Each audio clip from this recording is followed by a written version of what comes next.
Yeah, this is really interesting. I've been thinking about it a lot recently too. I think that the two of the biggest ones, which we can talk about, are that caloric restriction is beneficial for longevity and that meat is not good for longevity, or that nutrients in animal foods are somehow replaceable, that animal foods are not good for longevity. Because if you look at these so-called longevity experts, right? I can think of a few of them who don't look very good at all, right? Who look kind of soft. And so I think like, how can you claim to be a longevity expert when you don't look that good? I think some of them look reasonable, but then if you look at what they're doing things like 100 plus supplements a day and basically almost every cosmetic procedure, TRT, and I think, well, that's kind of bogus also. So the whole notion of longevity, I think, is interesting and it's something we should think about, but I think we should always frame the discussion in the fact that this is all kind of hand wavy no matter what you do, because very few of us are going to be around long enough to see who wins this discussion, right? Like, talk to me in 70 years. I'm 46. Like, let's see who's standing in 70 years. Nobody's going to even remember that we were having these discussions 70 years ago. So we don't actually know. You can make any longevity claim you want and you don't have to back it up. It's like the best place to be a fake influencer, in my opinion. And I'm not saying that these people are fake influencers. I'm just saying that it's very hard to sort the wheat from the chaff in this space. After today's video, I popped the link down below for Thrive Market.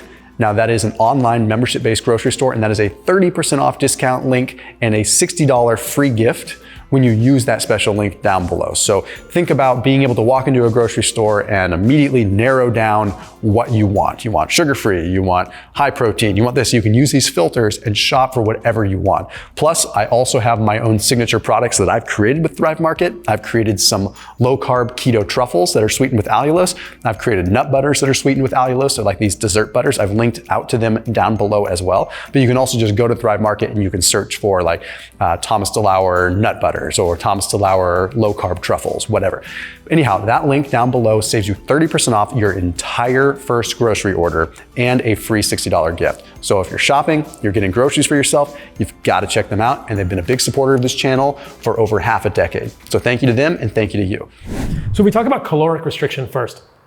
I don't think everybody in the longevity space is doing caloric restriction, but I know some prominent people are eating less than 2,000 calories a day at 5'10" or 6 feet and 180, 190 pounds. That's crazy, right? You and I eat 3,000 to 3,700 calories a day. So some people might look at me and say, you're not going to live a long time. You need to do caloric restriction. But if you look at the animal studies around caloric restriction, when I dove into this, what I found that was really interesting, it kind of loops back to this ancestral framework, is that especially in primates, which are perhaps rhesus monkeys are the closest to us as humans, there is one study from the University of Minnesota that showed, or the University of Wisconsin, that showed that caloric restriction did extend lifespan. But there's another study from the National Institutes of Aging which showed that caloric restriction did not extend lifespan in the same type of monkey, rhesus monkeys. And so what was the difference between them? This is really interesting. The National Institutes of Aging study, where there was no lifespan extension with caloric restriction, were feeding monkeys an evolutionarily appropriate diet. They were feeding them what they were supposed to be eating. In the study with rhesus monkeys at the University of Wisconsin, they were fed monkey chow, which is basically the equivalent of rat chow, right? So some mixture of processed carbohydrates, gluten, seed oils, and garbage carbohydrates in connection with the other processed carbohydrates, right? So if you're feeding, you can look across animals, basically from rodents, mice, rats, to, I don't know, what other animals you want to look in the longevity space, to monkeys of certain types, and say, yeah, caloric restriction may improve outcomes, but you're feeding them less of garbage. So it doesn't make any sense. But the study at the National Institutes of Aging was so clarifying, because if you are actually feeding a rhesus monkey what it's supposed to eat, and you give them less of it, they have negative outcomes in some space. I mean, we know this from the fasting literature, from the weight loss literature, from the bodybuilding literature, that if you restrict calories and you're restricting nutrients in a human being and you're giving them what they're supposed to be eating, that's going to have problems in terms of hormones. You're going to see your hormones tank. You're going to see your hormones go down. Your testosterone, which is associated with longevity, which is associated with strength and resilience and recovery from muscle exertion. So these are not things you want to have happen. If you're thinking about longevity, I think you need to think about longevity of your brain, of your testicles, of your ovaries, of your sexual function, of your ability to enjoy your life, longevity of your mental health, longevity of your ability to withstand stress because you want to do cool things in your life. Do you want to go surf? Do you want to go hike a mountain? Do you want to climb? You're gonna fall and skin your knee. You want longevity of recovery also. And so I think that these caloric restriction arguments are just completely ill-conceived and false. They're based on incorrectly interpreted literature, because what you're going to get with caloric restriction is tanking your hormones, frailty, and then increasing your trajectory toward basically decrepitude. You're going to break a hip, you're going to break a bone, you're not going to recover. And we know that in the majority of cases in hospitals, from my residency, from my medical training, what kills people is laying in bed. What kills people is not moving. A lot of elderly people die from broken hips, not because of the DVTs, but because they lose all their muscle, they become sarcopenic, they become atrophied.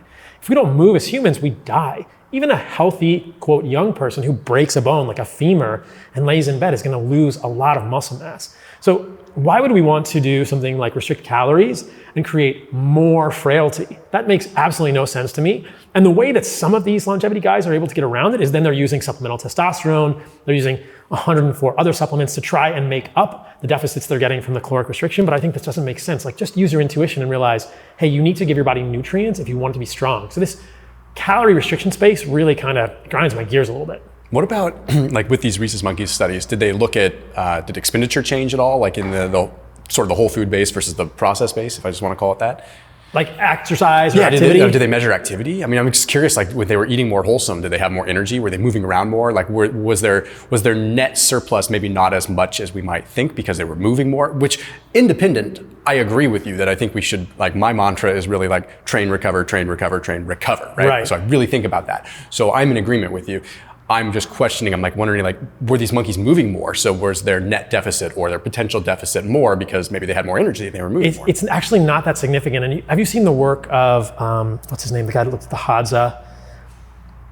He wrote that book, Burn. I know the book. But yeah. But they were talking about the fact that, like, in terms of basal metabolic rate, we know also that when you restrict calories, it goes down. Yeah. So this is kind of the Faustian bargain here, is that if you restrict calories, and if you restrict some micronutrients also, or macronutrients more specifically, if you restrict carbohydrates, you're going to see deficits in thyroid function, which are going to change your basal metabolic rate, and that's a problem. Yeah. Because that's not what you want. You want your metabolism to be high. And I think that in the calorie restriction space or the longevity space, people think, no, you want your metabolism to be low. And I think, why would you want to live your life as a cold human? Why would you want to live your life as a human that doesn't want to move, with low energy? That doesn't make any sense to me. So certainly the monkeys that were eating the actual more micronutrient rich diet had perhaps a little bit more activity and a little bit more movement, but they're all calorie restricted. So I don't think it's that significant. They lived longer, and candidly, I mean, I can't ask the monkeys, but they probably felt better. I'm sure they felt better, but you got to remember that when they restricted the calories of a species appropriate diet, no improvements in longevity. It's only when you give people less garbage that they feel better. Or, well, not people, but it's only when you give lab animals less garbage that they feel better. And then similarly, in studies with diabetics, in studies with people who are, diseased in the human literature, like the calorie trial is perhaps probably the biggest trial we have with calorie restriction. And they say that calorie restriction improved outcomes in non-obese adults and humans. But if you look at the BMI, these people were obese. I mean, the BMI of the people in the calorie trial was clearly obese. So, and again, it's the same sort of thing. Like, if you give people who are moderately overweight or significantly overweight less Twinkies, less ho-hos, less seed oils, less processed grains, and less high fructose corn syrup, they're going to do better. Yeah. But if you give them less steak, less liver, less honey, less yogurt, less raw milk, they're not going to, that's absolutely a negative thing. You want to give people more of the nutrient-rich foods, not less. So do you think that someone that's like morbidly obese, okay, and they clearly need to lose weight, do you think that caloric restriction still applies for someone that still needs to lose weight? Or do you sincerely believe that, like, by switching to just, hey, if you were to just eat whole foods, it would all just kind of fall into place?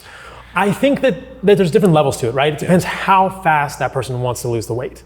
And it's, without going into a chamber or using like a machine, it's very difficult to understand that person's basal metabolic rate and how things are changing and where their hormones are and the micronutrient status, how much are they moving. So I think that for someone who wants to lose weight, yes, there has to be some degree of calorie restriction, but I think that's all going to fall in line when the quality of the foods is increased. Because this is the other part of the equation that always, I think, gets left out. It's that calories are not really linear all the time. People say calories in, calories out. And yes, we're not going to violate any of the laws of thermodynamics.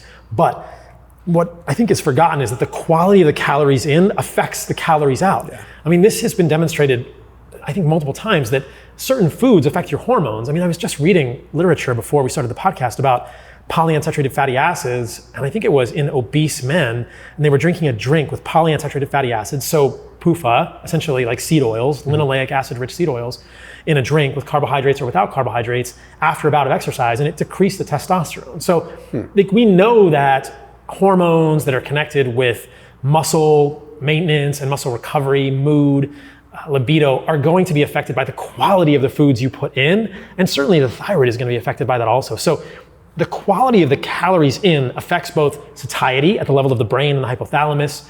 We also know that there are metabolites from polyunsaturated fatty acids, the anandamides, sort of like these cannabinoid type derivatives that affect appetite, that can make people more hungry. So calories are not always linear, and the subjective experience of hunger is very difficult for humans to avoid or fight against. And so it's much easier for someone to lose weight when they're eating high quality foods. And my definition of high quality foods, and I believe your definition of high quality foods, is basically unprocessed meat, animal foods like organs, no seed oils, right? Unprocessed carbohydrates, predominantly in the form of fruit and honey, things like this, maybe some raw dairy. I think those are the nutrient-rich foods that are most evolutionarily appropriate for humans.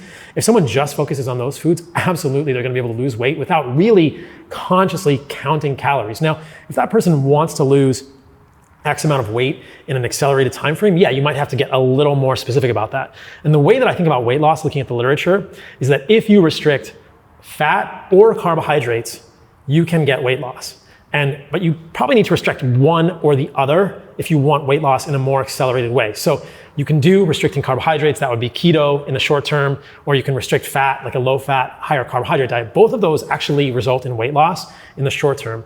What I think about then is, how does the person feel? How do their hormones react to that in the long term? And as you know, in previous videos when we talked about, I'm not a huge fan of restricting carbohydrates. I'd rather restrict fat, like go low fat, higher carb, just because of the effect on hormones, the thyroid.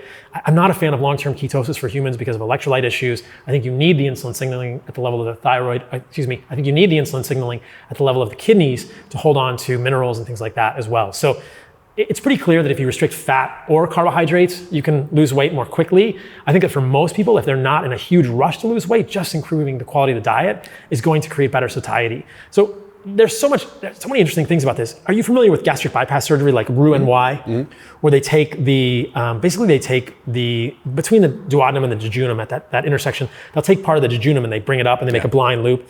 And what I think is going on there is that there are receptors, or is there that part of the gut, that first part of the gut is where seed oils get absorbed, and perhaps even these polyunsaturated fatty acids can be turned into these cannabinoid derivatives that affect appetite. And so there's something going on there, because these receptor sites, or the way that the seed oils interact with the human body, the body will create sites lower in the gut after they've had this Roux-en-Y gastric bypass for some time. But there's connections between seed oils and where they're absorbed in the gut. And you can actually, if you bypass the part of the gut where perhaps these polyunsaturated fatty acids are being transformed or binding to receptors or affecting the human brain in terms of satiety effects, that is really profound. So we see that, like, the quality of the nutrients and the interaction with the human body is paramount.